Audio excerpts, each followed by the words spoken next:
Hi, my name is Jamie Rue, and we have to talk about YA.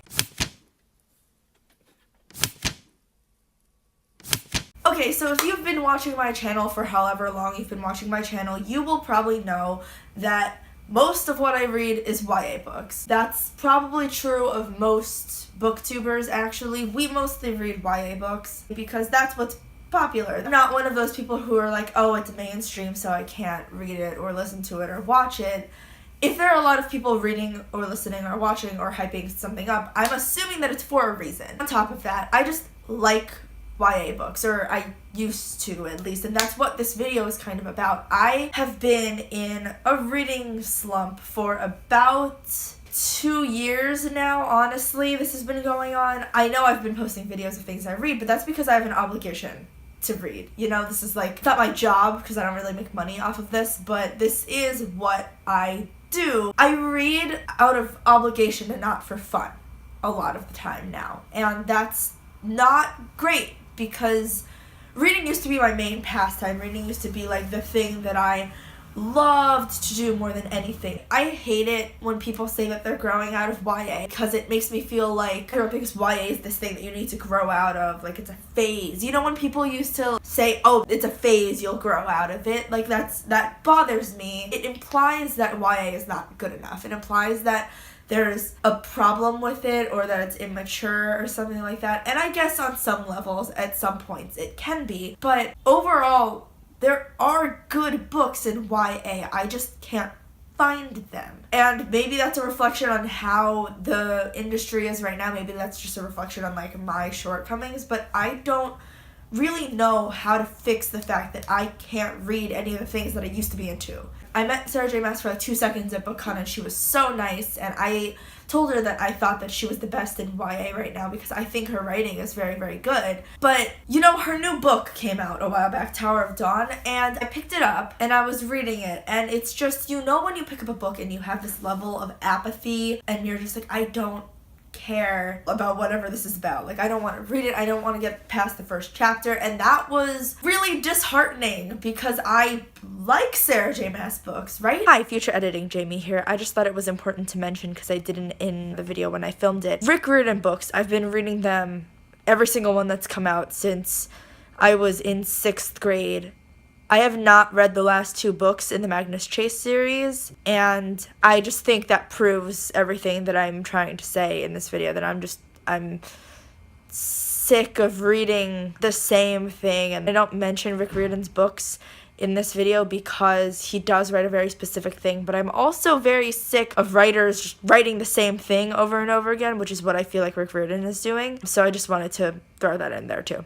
All right, back to past me. Things in the past that I've started or have read, I'll still read those. Grisha trilogy, I still want to finish that. But the Grisha trilogy actually represents a lot of what I don't want to be reading in YA right now. I don't want to be reading anything about kingdoms. I'm so sick of hearing about your friggin' kingdom. You know what I'm talking about, how a lot of books are like, there's this girl and she was this way and then she gets introduced to this new life and then she needs to rise up against whatever governmental system, whatever is already in place, and then overthrow it and she becomes queen or whatever. I think that's echoes of when dystopia got really, really popular.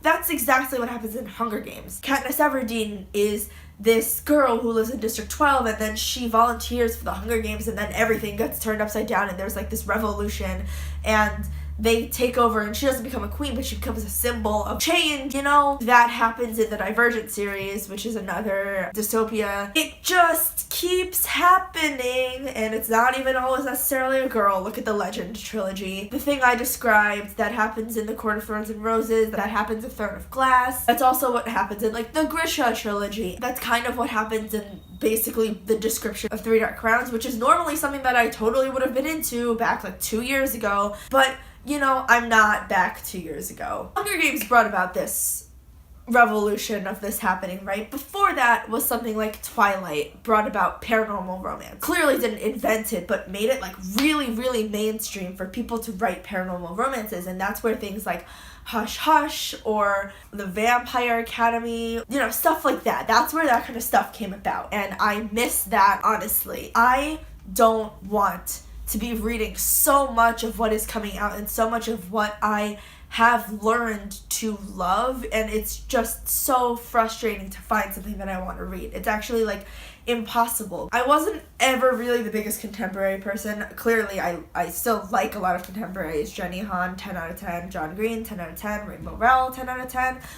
But I don't know. Again, I hate it when people say they grow out of YA, but so much of contemporary is just so unrelatable to me, and I don't need things to be relatable for me to like them. Like, I clearly haven't ever Percy Jackson style defeated a Greek titan, but I still liked that book despite the fact that it wasn't relatable. But so many problems, I think, that are discussed in contemporary novels, I just don't have interest in those problems. A lot of what I read fanfiction-wise would be considered contemporary new adult, I think. That would be like your Colleen Hoover type books where your characters are in college or like early 20s or like late 20s. That's, I think, about where my reading tastes currently lie. But how do I find anything like? I'm at this weird point in my life where the things that I know how to find, the things that I used to like to read, a lot of the things I own are not what I want to be reading. And I don't really know how to fix that. I'm at such a loss for what to do, and I don't know if anyone else feels as lost as I do, especially when you're trying to navigate the adult book world, because, you know, the YA section, I'm so familiar with. If you are looking for a YA fantasy or a YA dystopia or like a contemporary, I got you in the library. I can point you to the authors that I want you to read, because so much of YA is contemporary fantasy or sci-fi. But when it comes to adult, you have memoirs, you have commercial fiction, you have literary fiction, you have women's fiction, you have historical fiction, and etc., etc. You have mysteries, and you're just like, what do I do? I'm not interested in anything Victorian, I know that. Like, I'm not interested in a man who like walked out the window and disappeared or something like that, whatever that book is. You know what I'm talking about. I don't really have that much interest in those books. Like, I'll read them, but I'm not gonna get excited about them the way I used to get excited about YA. And that's what I want. I want to be excited about the books that I'm reading again.